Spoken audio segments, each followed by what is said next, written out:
नमस्कार, आप सभी लोगों का स्वागत है। बहुत दिनों के बाद आप लोगों से मुलाकात हो रही है। हम लोग आज करंट अफेयर्स की एक टॉपिक है, वो है आपके न्यूक्लियर एनर्जी से हाइड्रोजन का उत्पादन। ठीक है, तो world first nuclear assisted hydrogen production facility. ठीक है, यानी कि परमाणु ऊर्जा से हाइड्रोजन का उत्पादन।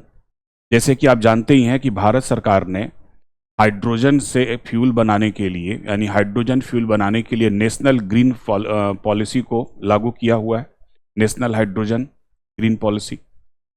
तो यहाँ पर एक जो करंट अभी न्यूज आई थी कि जो हमारा न्यूक्लियर एनर्जी है, उसी न्यूक्लियर एनर्जी से विश्व का पहला परमाणु ऊर्जा आधारित हाइड्रोजन संयंत्र की स्थापना की गई है। और इसके द्वारा जो हाइड्रोजन का निर्माण हो रहा है, उस हाइड्रोजन को हम बोलते हैं पिंक हाइड्रोजन। जैसा कि आप लोग जानते ही हैं कि हाइड्रोजन जो है एज ए फ्यूल के तौर पे कई प्रकार के होते हैं। ब्लू हाइड्रोजन है, पिंक हाइड्रोजन है, ग्रीन हाइड्रोजन है, वगैरह वगैरह। तो ये ऐसा विश्व में पहली बार हुआ है कि भारत ने अपने न्यूक्लियर एनर्जी से हाइड्रोजन का उत्पादन किया है। अब ये जो न्यूक्लियर एनर्जी से हाइड्रोजन का उत्पादन किया गया है, उसमें सुविधा का इसका नाम क्या रखा गया है? Nuclear assisted hydrogen production facility, ये सुविधा का नाम है। ठीक है, कहां पर इसका उत्पादन किया गया है? वह है आपका कलपक्कम, तमिलनाडु। यहीं पर न्यूक्लियर रिएक्टर स्थापित है। ठीक है ना। संस्थान का नाम क्या है? IGCAR, यानी Indira Gandhi centre for atomic research. किसका विभाग है ये?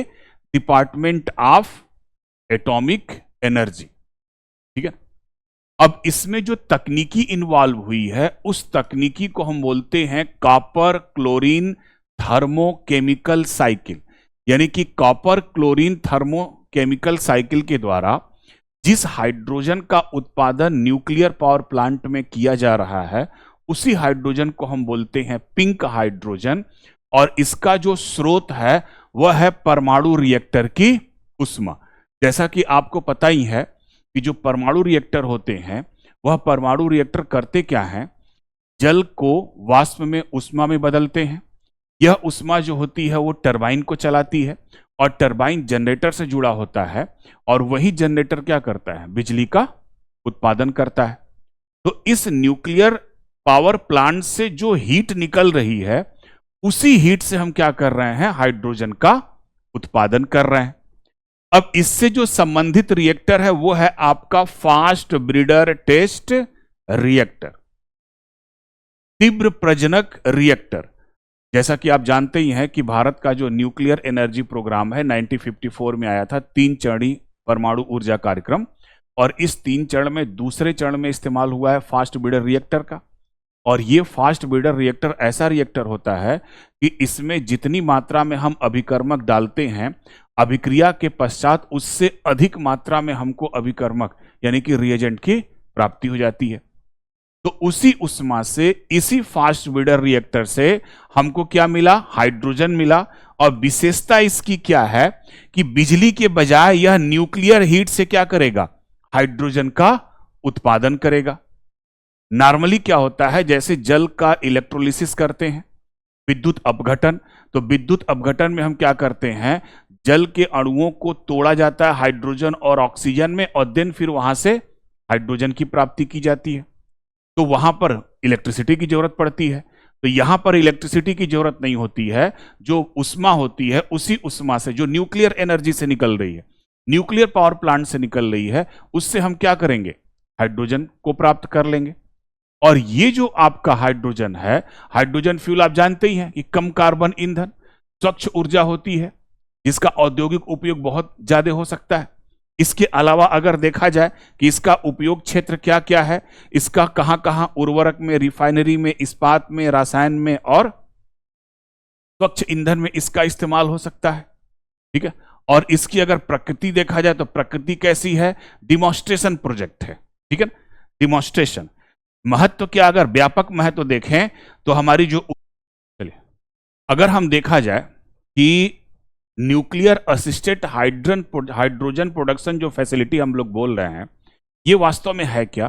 तो अभी हमने चर्चा किया कि यह है क्या, ये ऐसी सुविधा है जो परमाणु संयंत्र से निकलने वाली बिजली या फिर उष्मा, उसका उपयोग करके ये क्या करती है, हाइड्रोजन गैस बनाती है। और अगर हम हाइड्रोजन गैस के टाइप्स को देखें तो कई प्रकार के हाइड्रोजन गैस होते हैं। जैसे आप यहां पे देखिएगा, ग्रे हाइड्रोजन है, ब्लू हाइड्रोजन है, ग्रीन हाइड्रोजन है, ठीक है ना, टर्क्वाइज हाइड्रोजन है, और देन फिर पिंक हाइड्रोजन। तो अगर हम ग्रे हाइड्रोजन की यहां पर बात करें तो जो ग्रे हाइड्रोजन है, यह प्राकृतिक गैस से बनती है। इसमें कार्बन उत्सर्जन अधिक होता है। अगर हम यहां पे ग्रे हाइड्रोजन की बात करें तो ग्रे हाइड्रोजन जो होता है, यह किससे प्राप्त होता है, नेचुरल गैस से प्राप्त होता है, लेकिन इसके द्वारा जो कार्बन उत्सर्जन होता है वो बहुत अधिक होता है। ब्लू हाइड्रोजन की अगर हम बात करें तो ब्लू हाइड्रोजन भी प्राकृतिक गैस से बनती है, लेकिन इसके कार्बन पकड़ने की जो क्षमता होती है वो थोड़ी सी कम होती है। ये भी किससे होती है, यूज नेचुरल गैस, कार्बन डाइरेजिस in capture and the end. तो इसका जो ग्रे हाइड्रोजन है उससे थोड़ी सी कैपेबिलिटी अगर देखा जाए तो ब्लू हाइड्रोजन है। देन फिर आपका ग्रीन हाइड्रोजन, यानी कि जो ब्लू हाइड्रोजन है यह भी प्राकृतिक गैस से बनती है, लेकिन कार्बन को पकड़ने की इसमें कोशिश की जाती है, ठीक है ना। और ग्रे हाइड्रोजन में क्या है, कार्बन अधिक मात्रा में उत्सर्जित होता है। तीसरा है ग्रीन हाइड्रोजन। ग्रीन हाइड्रोजन को जनरली जल के इलेक्ट्रोलिसिस के द्वारा बनाई जाती है, और चूंकि इसमें जो बिजली का यूज होता है, तो green hydrogen use renewable energy to split water और रिलीज क्या होता है, ऑक्सीजन।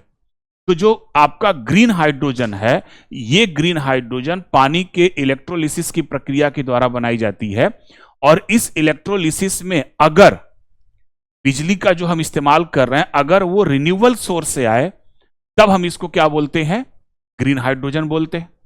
इसके अलावा एक है आपका टर्क्वाइज जो हाइड्रोजन है, ये इसमें किसका इस्तेमाल होता है, मेथेन का इस्तेमाल होता है। इसमें जो कार्बन होता है, low carbon alternative to blue, यानी कि ब्लू हाइड्रोजन की तुलना में इसमें क्या होता है, लो कार्बन होता है, ठीक है ना। अभी ये थोड़ा सा रिसर्च की प्रोसेस में है, तो इसका उत्पादन नहीं होता है।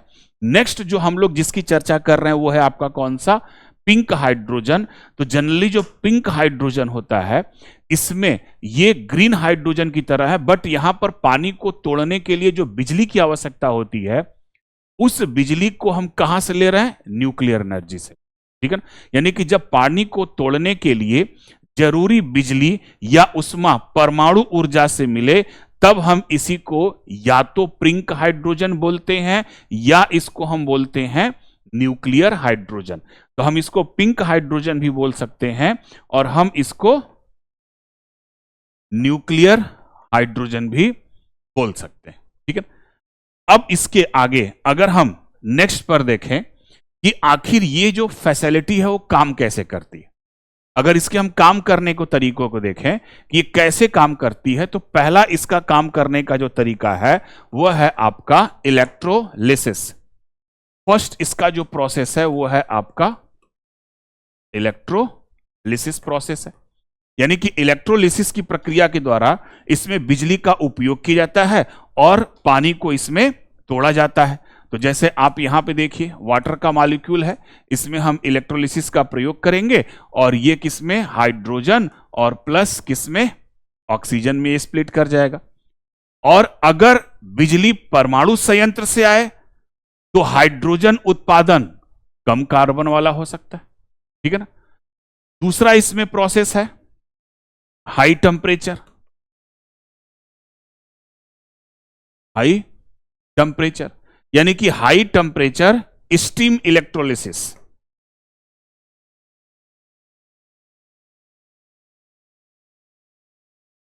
High temperature steam electrolysis.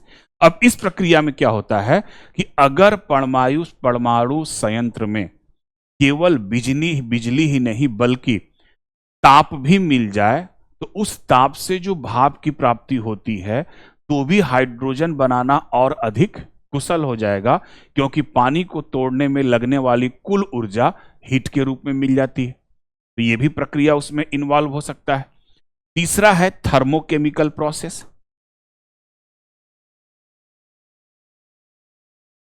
Thermochemical process ये भी है। थर्मोकेमिकल प्रोसेस क्या है कि कुछ ऐसे एडवांस रिसोर्स जो क्या करें कि इन्हें इतने ऊंचे तापमान दे सकते हैं कि वे विशेष रासायनिक चक्रों के माध्यम से हाइड्रोजन के उत्पादन को और अधिक क्या कर दें, कुशल बना दें।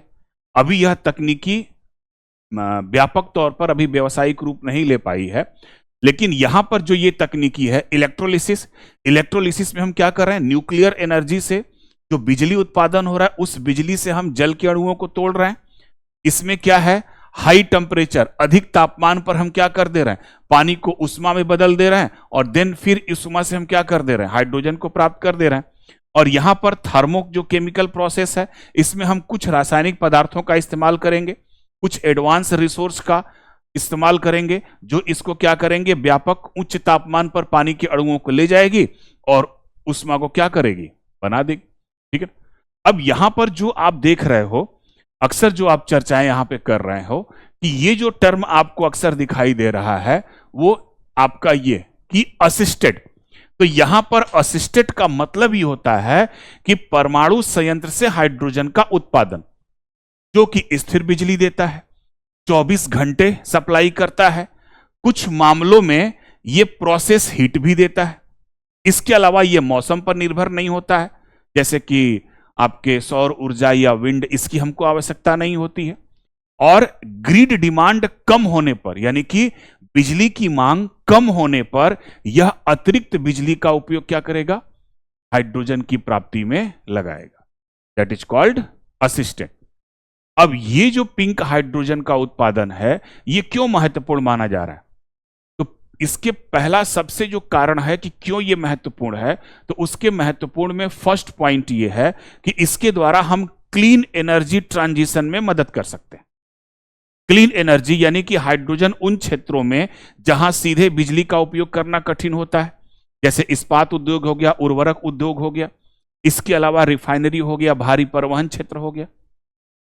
तो पहला इसका जो यूज हो सकता है या हम ये कह सकते हैं कि क्यों ये महत्वपूर्ण मानी जाती है, तो उसमें फर्स्ट हम जान सकते हैं कि क्लीन एनर्जी ट्रांजिशन में क्या करेगी, मदद करेगी। दूसरा, न्यूक्लियर पावर प्लांट की उपयोगिता क्या हो जाएगी, बढ़ जाएगी। यानी कि कई बार बिजली मांग हर समय समान नहीं होती है, बिजली की डिमांड कभी अगर कम हो जाए तो उसी बिजली का उत्पादन हम कहां कर लेंगे, यूज कहां कर लेंगे, हाइड्रोजन के उत्पादन में। ठीक है।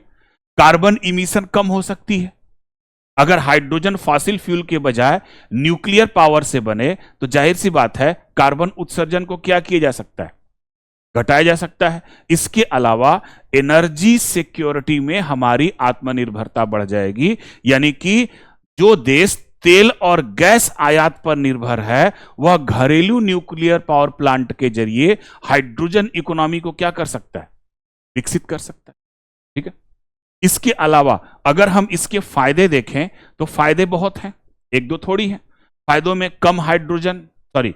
कम कार्बन उत्सर्जन पहला फायदा है, 24 घंटे आपको स्थिर उत्पादन मिलेगा। ठीक है ना।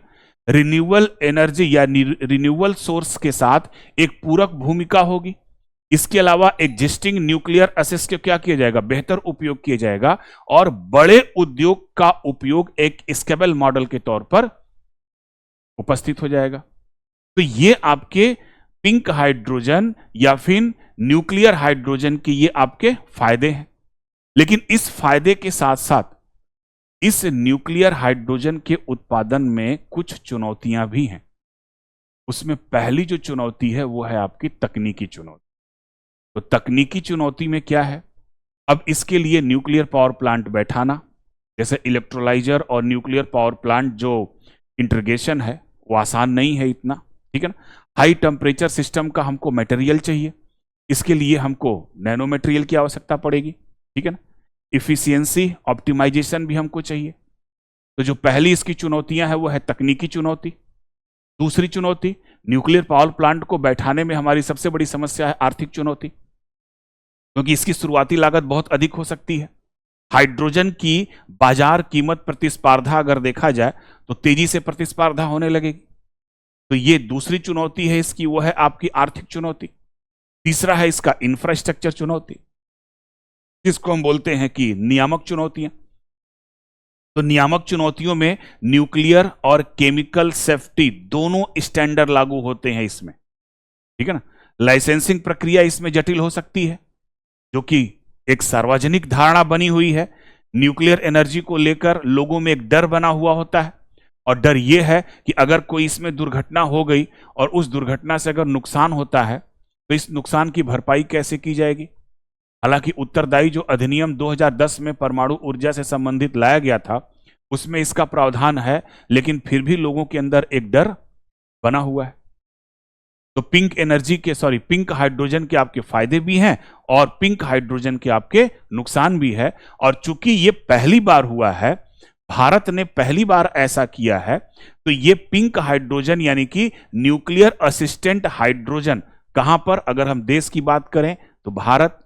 संस्था कौन सा, कल्पक्कम तमिलनाडु। स्थान कहां पे, कल्पक्कम तमिलनाडु, ठीक है ना।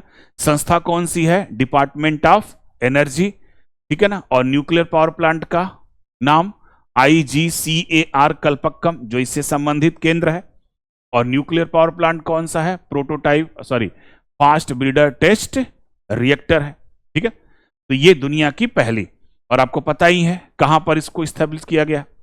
अब अगर हम देखा जाए कि इस न्यूक्लियर पावर प्लांट जो आपका हाइड्रोजन से आधारित है, इसमें एक चीज जो हम लोगों ने यहां पर देखा था कि एक विशेष इसमें तकनीकी का इस्तेमाल किया जा रहा है, वो है कौन सा, कॉपर क्लोरीन थर्मोकेमिकल साइकिल। अब ये कॉपर क्लोरीन थर्मोकेमिकल साइकिल वास्तव में है क्या। तो ये जो साइकिल होती है, ये हाइड्रोजन उत्पादन,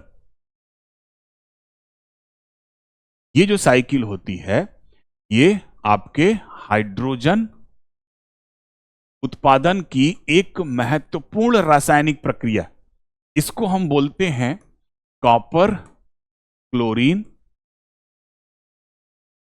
thermo chemical process. Copper chlorine thermochemical, या तो प्रोसेस कह लीजिए या तो साइकिल कह लीजिए। तो ये जो न्यूक्लियर पावर प्लांट से हाइड्रोजन का उत्पादन हो रहा है वो इसी साइकिल के थ्रू हो रहा है।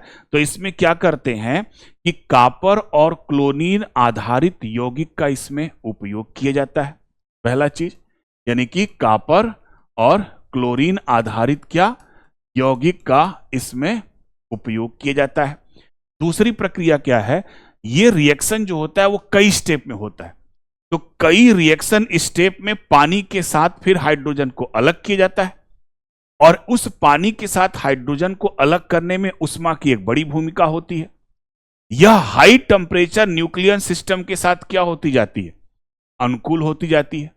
तो यही एक ऐसी थर्मोकेमिकल, कौन सा, कॉपर क्लोराइड थर्मोकेमिकल साइकिल है, जिसके द्वारा हम क्या करते हैं, न्यूक्लियर पावर प्लांट से हाइड्रोजन का उत्पादन करते हैं, ठीक है ना। तो अगर सीधे शब्दों में कहो कि ये होता कैसे है, तो हम ये कह सकते हैं कि आप देखो रिएक्टर यानी न्यूक्लियर पावर प्लांट, तो रिएक्टर की हम इसमें क्या करते हैं, गर्मी का इस्तेमाल करते हैं। और रिएक्टर किस लिए है, गर्मी पैदा करने के लिए ही तो है। रिएक्टर की गर्मी का इस्तेमाल करते हैं और फिर उसके बाद क्या करते हैं, रासायनिक चक्र का इस्तेमाल करते हैं। कौन सा रासायनिक चक्र, यही कार्बन क्लोरीन थर्मोकेमिकल साइकिल। और फिर इसमें और इस्तेमाल करते हैं किसके लिए, पानी इस्तेमाल करते हैं। देन फिर हमको क्या प्राप्त होता है, हाइड्रोजन। क्या प्राप्त हो जाता है, हाइड्रोजन प्राप्त हो जाता है। तो यही प्रक्रिया है न्यूक्लियर रिएक्टर में, जिससे हम हाइड्रोजन का उत्पादन करते हैं। और न्यूक्लियर रिएक्टर में अगर हम हाइड्रोजन का उत्पादन करेंगे तो उसी को हम बोलते हैं एक तरीके से क्या, पिंक हाइड्रोजन। अब अगर हम इनकी तुलना करें किससे, रिन्यूएबल हाइड्रोजन से और न्यूक्लियर असिस्टेंट हाइड्रोजन से, अगर आप इनकी तुलना करोगे तो आप यहां पर एक चीज आप देखिए कि रिन्यूएबल हाइड्रोजन से कैसे ये अलग है, ठीक है ना। तो पहली चीज, ऊर्जा का स्रोत, न्यूक्लियर असिस्टेड हाइड्रोजन में ऊर्जा का स्रोत कौन है आपका? परमाणु ऊर्जा। रिन्यूएबल हाइड्रोजन में कौन सा स्रोत है? सौर या फिर पवन ऊर्जा। उपलब्धता अगर देखा जाए तो ये 24 घंटे मिल सकती हैं, लेकिन ये क्या होती हैं? सौर ऊर्जा चाहे पवन ऊर्जा किस पर होती है? मौसम पर निर्भर होती हैं। कार्बन प्रोफाइल देखा जाए अगर, तो ये लगभग कम, बहुत कम कार्बन उत्सर्जन करती हैं। तो कार्बन उत्सर्जन इनमें भी क्या होता है? बहुत कम होता है। अब अगर दूसरी चीज देखा जाए कि लैंड इक्विपमेंट देखा जाए, यानी कि न्यूक्लियर असिस्टेंट हाइड्रोजन के लिए जो हम प्लांट बैठाएंगे वह अपेक्षाकृत क्या करता है? कम जगह घेरता है। लेकिन रिन्यूएबल हाइड्रोजन के लिए हमको क्या करना पड़ता है? बहुत बड़े क्षेत्र की जरूरत करती है। ठीक है। और यहां पर अगर हम फ्लेक्सिबिलिटी देखें तो बेस लोड के साथ ये मजबूत होती हैं, लेकिन ये क्या होती हैं कि आपकी इंटरमिटेंसी इनकी क्या होती है? अधिक होती है। ठीक है ना। तो ये विशेष डिफरेंस है आपका किसका? रिन्यूएबल हाइड्रोजन में और न्यूक्लियर असिस्टेंट हाइड्रोजन में। ठीक है। तो कहने का यहां पर तात्पर्य अगेन फिर से बता दे रहे हैं कि भारत दुनिया का पहला देश जिसने न्यूक्लियर पावर प्लांट से हाइड्रोजन का उत्पादन किया, और उस हाइड्रोजन को हम एज ए फ्यूल के तौर पर इस्तेमाल करेंगे, और उसी हाइड्रोजन को हम बोलते हैं पिंक हाइड्रोजन। तो अगर हम इसके निष्कर्ष को अगर हम देखें तो अगेन जितनी भी चर्चा हुई है, दुनिया की पहली nuclear assisted hydrogen production facility, जहां पर परमाणु ऊर्जा की मदद से पानी से क्या बनाई जाती है? हाइड्रोजन। महत्वपूर्ण कदम माना जा रहा है क्योंकि यह कम कार्बन, स्थिर और बड़े पैमाने पर क्या होगा? हाइड्रोजन का उत्पादन संभव हो जाएगा। यह तकनीकी खास तौर पर उन उद्योगों के लिए अहम है जहां बिजली से डीकार्बोनाइजेशन करना क्या हो जाता है? मुश्किल हो जाता है। तो यह ऐसी एक उन्नत सुविधा है जो परमाणु ऊर्जा का उपयोग करके स्वच्छ हाइड्रोजन बनाती है, ताकि भविष्य में लो कार्बन इकोनॉमी को समर्थन मिल सके। ठीक है ना। तो ये हमारा था आज का पिंक हाइड्रोजन से रिलेटेड टॉपिक। Thank you.